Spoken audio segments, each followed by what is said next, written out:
In the summer of 1940, the two most powerful and experienced air forces in the world clashed in an epic battle that would define the course of World War II in Europe. Today, you will learn the full story of the Battle of Britain, the clash of giants between the Royal Air Force and the German Luftwaffe.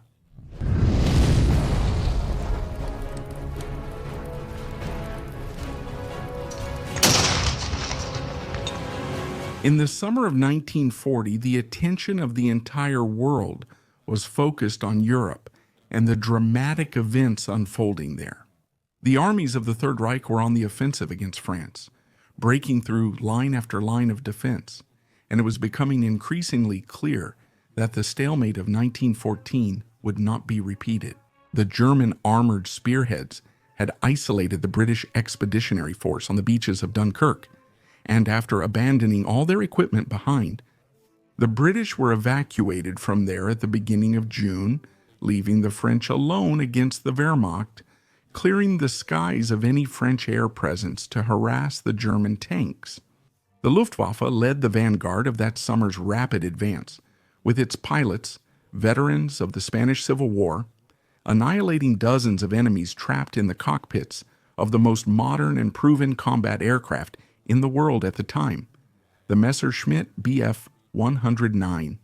Watching their key ally fall for good on the continent, the British Prime Minister, Winston Churchill, went to the London Parliament on June 18th, where he said, "What General Weygand called the Battle of France is over.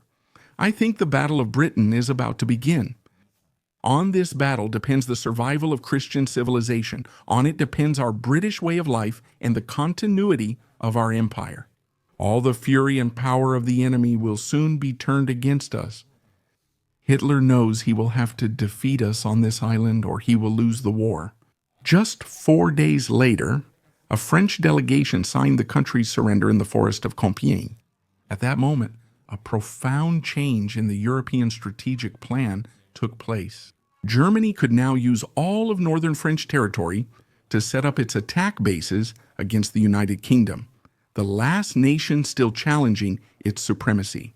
And at the narrowest point of the English Channel, the Germans were only 30 kilometers from the British coast. With their stunning victory over France and the expulsion of the English from continental European soil, Adolf Hitler now saw the chance to reach a peace agreement with Great Britain closer than ever, an offer he had repeatedly made to London since the beginning of hostilities the previous year. Hitler now found himself in a position of strength that he considered irresistible and believed that simply pressuring the British would be enough for them to agree to start peace talks. Therefore, his chief of the Joint General Staff, General Alfred Jodl, presented a report outlining a course of action to end the war against England.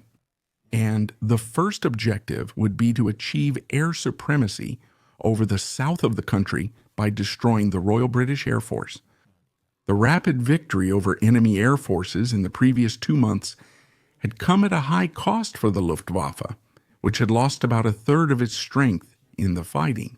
But even so, the German pilots were already, since June 26th, carrying out probing operations over British territory known as Sturmgriffe, aimed at gaining experience for the fighter, reconnaissance, and bomber crews. These operations, however, were also very useful to the English, becoming the first tests of their complex and innovative air defense system. Since taking command of the Royal Air Force's Fighter Command in 1936, Air Marshal Hugh Dowding had been implementing a wide range of measures to raise the British fighter force to the highest global standard. In addition to ensuring its complete rearmament with the modern Hawker Hurricane and Supermarine Spitfire fighters, Dowding had heavily invested in an innovation that few saw value in: radar. Thanks to his persistence, in 1938, England inaugurated the Chainhome, the world's first advanced electronic aircraft detection network. It was expanded to cover the entire south and southeast of the country in 1939. The system consisted of high and low altitude radars that could detect enemy aircraft while they were still taking off from their bases in France.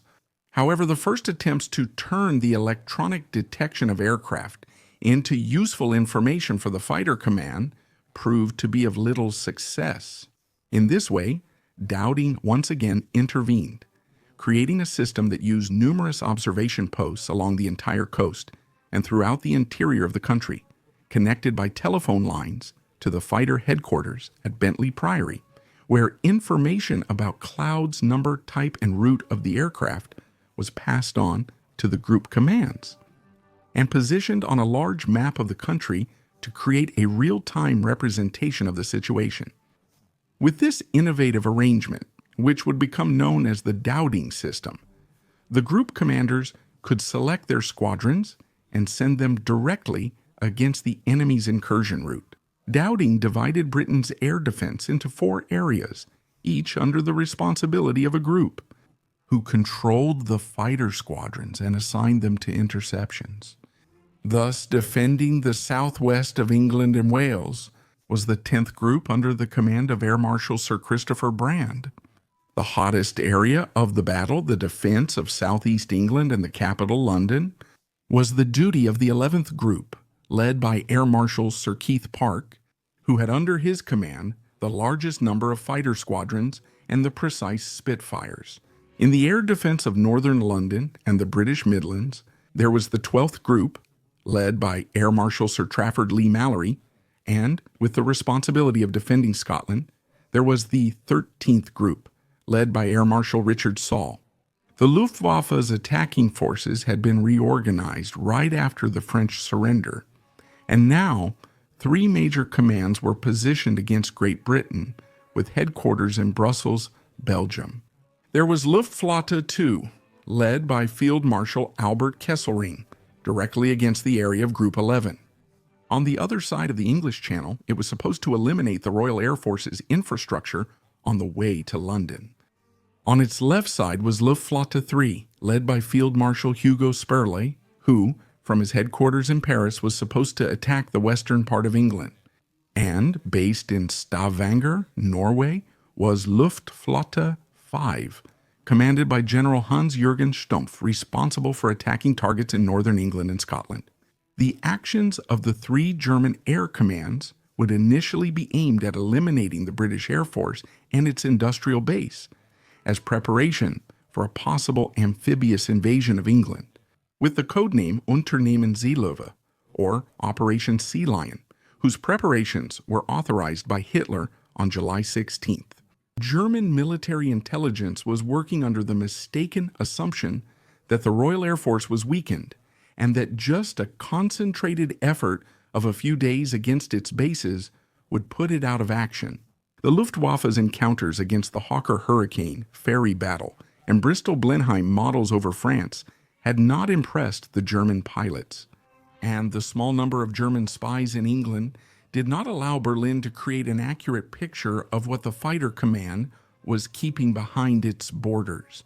Because Dowding had disobeyed Churchill and held back most of his Spitfires, never sending them on missions over the continent.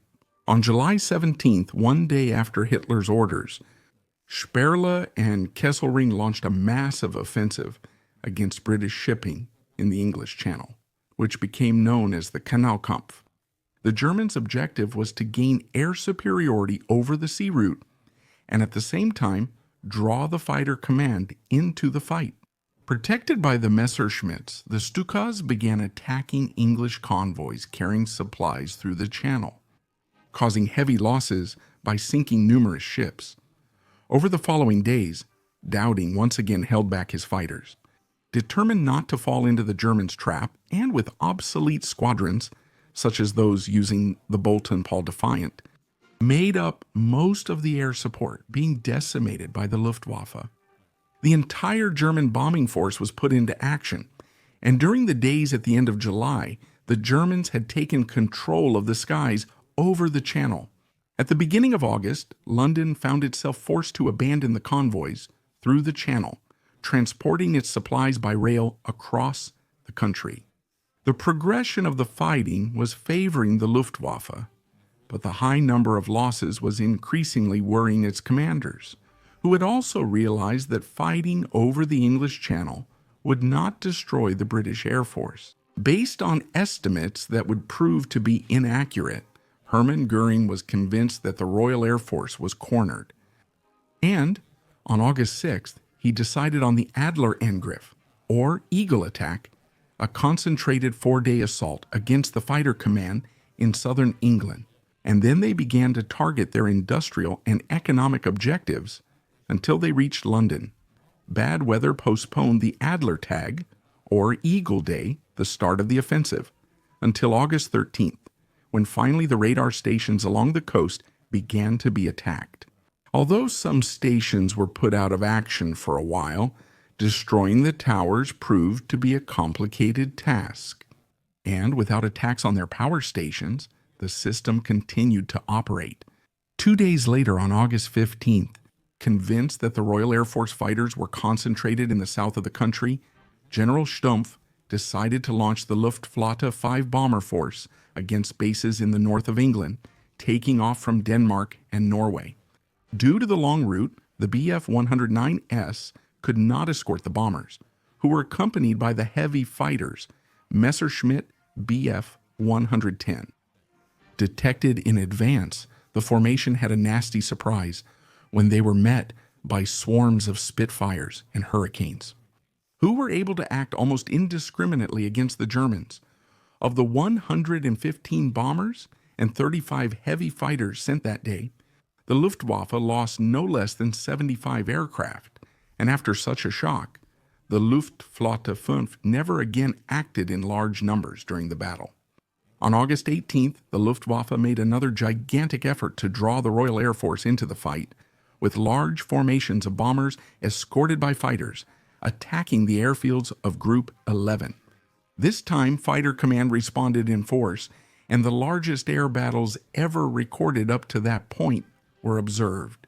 On that day, which became known as the hardest day, both sides suffered heavy losses, with the British fighters shooting down twice as many as their own losses in the air. But the large number of their fighters destroyed on the ground balanced the estimates. On that day, after heavy losses, Göring decided to withdraw the vulnerable Stuka from the front line in the battle, depriving the Luftwaffe of its only means of precision bombing. At the same time, the Bf-110 also proved to be ineffective in its role as a heavy fighter, being redirected to other tasks in secondary scenarios. The next day, he also ordered the start of attacks on the British war industry. And for the first time, the Luftwaffe would drop its bombs on targets in the middle of British urban centers. Operating mainly at night when they enjoyed greater safety, the Heinkels, Junkers, and Dorniers launched attacks against factories in dozens of cities, including London, Bristol, Birmingham, and Portsmouth, until, with its fighter force partially renewed, on the 23rd, Göring ordered a new round of daytime attacks against the air bases. 33 heavy attacks were carried out in the following 2 weeks, with 24 of them targeting the main Royal Air Force airfields. Biggin Hill and Hornchurch were attacked 4 times each, Debden and North Weald twice, and Croydon, Gravesend, Rochford, Hawkinge, and Manston were heavily hit. 295 fighters were destroyed, and another 171 were severely damaged, compared to only 269 new Hurricanes and Spitfires produced in the same period. For the first time, the losses of the Royal Air Force exceeded its ability to replace them. But that wasn't all. In the month of August, the number of English pilots killed and wounded surpassed the number of newly trained pilots. And the estimates of the Royal Air Force pointed to a possible disaster if this pace continued for another 3 weeks, predicting a collapse of the air reserves. The military crisis put extreme pressure on Winston Churchill's cabinet, who, amid the threat of collapse and invasion, remained a symbol of optimism for the nation. And he praised the tireless efforts of his fighter pilots, saying, "Never in the field of human conflict was so much owed by so many to so few." Churchill's few, operating under the bombs and wreckage of their air bases, would now have to prove themselves against the most powerful formation ever assembled by the Luftwaffe, created by the German command to deliver the final blow to the Royal Air Force. At the end of August 1940, a strange dichotomy took over the ranks of the Luftwaffe, whose aviators were stationed at beautiful airfields in the countryside of the French department of Pas-de-Calais on the shores of the English Channel. The High Command in Berlin had transferred almost all of the fighter resources from Luftflotte 3 to Kesselring's command in Luftflotte 2, thus maximizing as much as possible the fighter cover for the bomber formations that, according to Marshal Hermann Goering, were about to deliver the final blow to the Royal Air Force. The German Ministry of Propaganda also kept playing a new patriotic march on the radio, titled Bomben auf England, or Bombs on England, exalting the victorious expectation of the moment and giving Europe the impression that all of Great Britain was now in flames, just as France and Poland had been the previous year. The reality experienced by the German pilots, however, was quite different from what they heard on the radio. The stressful life of the bomber crews in their slow aircraft, daily falling prey to the persistent and determined British fighters, as well as that of the Luftwaffe's own fighters, ordered to stick close to the bombers and lose their freedom of action, was already seriously affecting their morale, and many showed an uncontrollable urge to return to the English Channel as soon as possible, which became known as Channelkrankheit, or channel sickness. Major Adolf Galland, commander of Jagdgeschwader, 26 Schlageter, and one of the greatest and most experienced leaders of the German fighters, described that period by saying, "The English defense took advantage of the insufficient range of the German fighters. Because of this insufficiency, the aerial battlefield didn't even cover a tenth of the surface of the islands. In the remaining 9/10ths, the Royal Air Force could calmly build up, train its pilots, and create reserves that it would deploy at the right moment in the limited theater of operations, especially in the London area." The difficult situation of the British fighters, initially overwhelmed by the Luftwaffe at the start of the battles, was thus saved by a total concentration that allowed the gaps to be filled. This concentration would have been impossible if the Luftwaffe had managed to reach the entirety of British territory.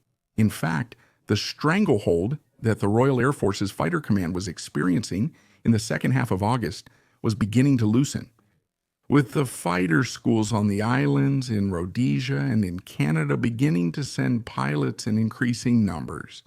But another factor also played a decisive role in ensuring the Fighter Command's base of aviators. Foreign volunteers, besides pilots from Canada, Australia, New Zealand, South Africa, and other dominions, aviators from European countries occupied by the Third Reich, such as Czechoslovakia, Poland, Belgium, and France, now swelled the ranks of the Royal Air Force. Among them, the 303 Squadron stood out, a Polish unit that was activated in August 1940, flying the Hawker Hurricane. The Polish squadron became the most successful of all 66 fighter squadrons involved in the Battle of Britain, even though it was left out of the first 2 months of action. Their secret was the proficient Polish aviators, men who had undergone rigorous training and had their baptism by fire in the air defense of their country, flying obsolete aircraft and still exacting a heavy toll on the Luftwaffe. Now, flying a top-of-the-line fighter, the Polish pilots quickly displayed impressive results against the German raiding formations. And among these pilots, a Czech volunteer stood out, Sergeant Josef Franciszek. Fleeing to Poland when his country was occupied by the Germans in 1939, Franciszek was integrated into the Polish Air Force and fought during the invasion of Poland in September. Fleeing to France next, once again getting involved in the fighting during the Blitzkrieg of 1940. He managed to escape to England when France surrendered, and during the month of September 1940, he accumulated a total of 17 confirmed aerial victories, becoming the top ace of the Battle of Britain before tragically dying in a plane crash on October 8th. The pressure for a resolution of the actions over England was growing in Berlin, with the heavy losses of aircraft and crews seriously worrying Adolf Hitler. The Chief of Staff of the Luftwaffe, General Hans Jaschonek, favored a direct attack on London, with the goal of breaking the morale of the population. But, since the beginning of the campaign, Hitler had forbidden such attacks, reserving for himself the right to authorize the bombing of civilian targets. However, since the beginning of the French campaign in May of that year, the Bomber Command of the Royal Air Force had been carrying out frequent attacks against German industry. And on August 25th, 81 British bombers attacked targets in Berlin, with several aircraft missing their targets and hitting residential areas of the capital. Under pressure, 5 days later, Hitler lifted his ban, and the Luftwaffe attacks against London would begin. At the same time, in England, a political crisis was breaking out in the upper ranks of the Royal Air Force.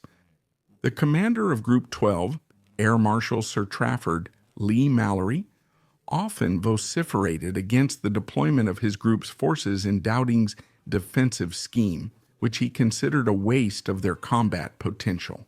With the fighting extending only over the southeast of England, Group 12 was left responsible only for protecting Group 11's airfields, while Group 11 itself bore the full weight of the battle. The commander of Group 11, Air Marshal Sir Keith Park, believed that the German bombers should be intercepted as quickly as possible, resulting in several interceptions by small groups of fighters.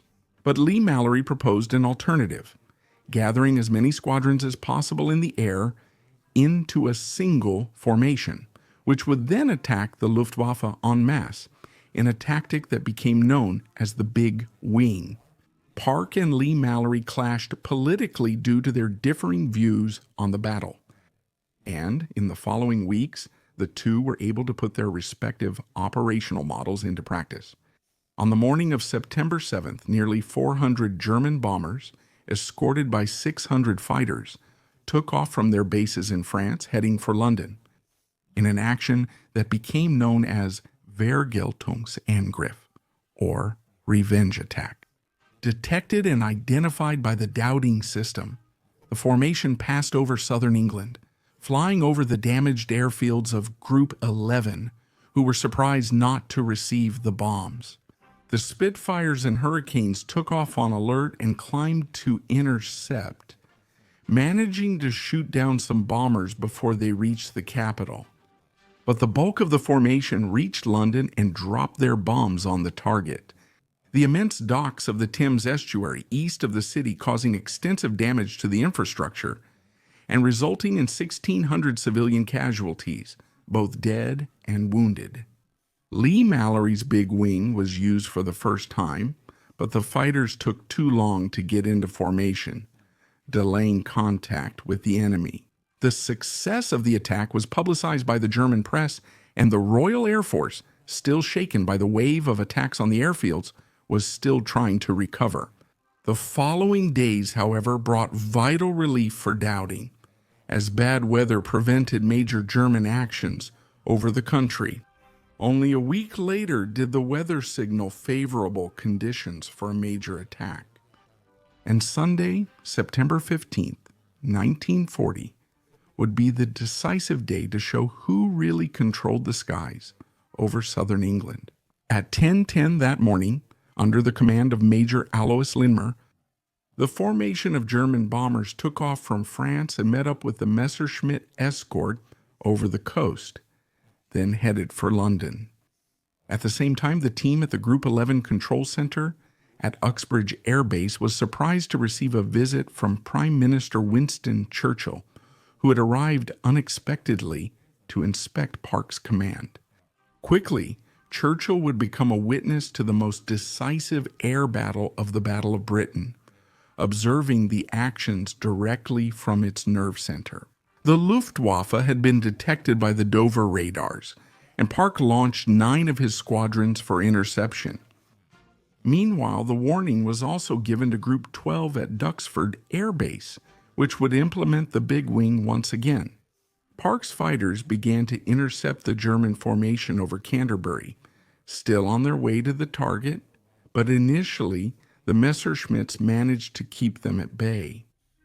These battles, however, consumed much of the limited fuel of the Bf 109S, and soon they would have to turn back to France.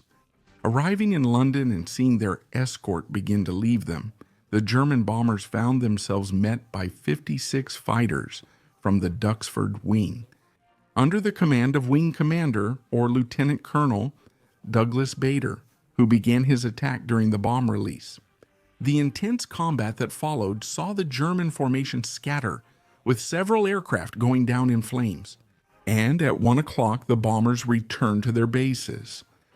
However, at 1:45, while the first battered bombers were still landing, a second formation took off and, under heavy fighter escort, set out to attack London. With several aircraft lost and damaged in the morning's battles, Park saw the large number of reported aircraft and made an unprecedented and historic decision. He ordered the immediate takeoff of all his fighters, leaving Group 11 with no reserves whatsoever. When the Germans reached London at 2:40 post-meridium, 185 British fighters were waiting for them, ready to start a massive battle that would involve more than 600 aircraft. The skies over the capital were streaked with countless white condensation trails, and at 2:45 post-meridium the bombs began to fall, causing vast damage to industrial targets and residential areas. Immense disorder took over the formation, with the bombers once again scattering among the clouds to seek protection as they began their return. Many fighters were shot down on both sides, but in a short time, the Messerschmitts had to withdraw. Euphoric, the Royal Air Force announced to the press that it had shot down 185 German aircraft while losing about 40 fighters. This statistic made headlines around the world, suddenly boosting British morale and their hope for resistance. In complete contrast, the German newspapers said that 79 English aircraft had been shot down by the Luftwaffe, which had lost 43 planes. However, both statistics were greatly exaggerated, and the official findings revealed to the public only after the war showed that, in fact, the Royal Air Force had actually shot down 61 German aircraft for the loss of 29 of their own. The result of the costly battle on the 15th, however, was decisive for Hitler, who on September 17th ordered the indefinite postponement of the amphibious invasion of England. To reduce their losses and take advantage of the almost non-existent British night air defenses, the Luftwaffe continued the battle, carrying out its attacks primarily at night, thus beginning a long sequence of bombings on London, which became known as the Blitz. In October, the Germans received reinforcements from the Italian Air Corps, a unit sent by Benito Mussolini, composed of 75 Fiat BR. 2 Zero bombers escorted by 95 Fiat CR 42 and G50 fighters. The Italian force carried out 11 major bombing missions in the last quarter of the year, until it was called back to Italy at the beginning of January 1941.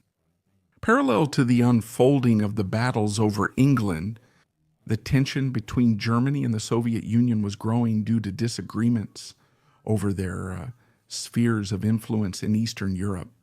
Hitler's attention turned to the east, to the valuable natural resources of Ukraine and the Caucasus, and to the destruction of the communist regime in Moscow, while he gave orders to begin planning for his future invasion of the Soviet Union. However, he ordered the continuation of the bombing campaign against Great Britain in an attempt to cover up his true plans. The nighttime blitz against London and other British cities continued until May 11, 1941, resulting in the deaths of more than 40,000 civilians and widespread destruction.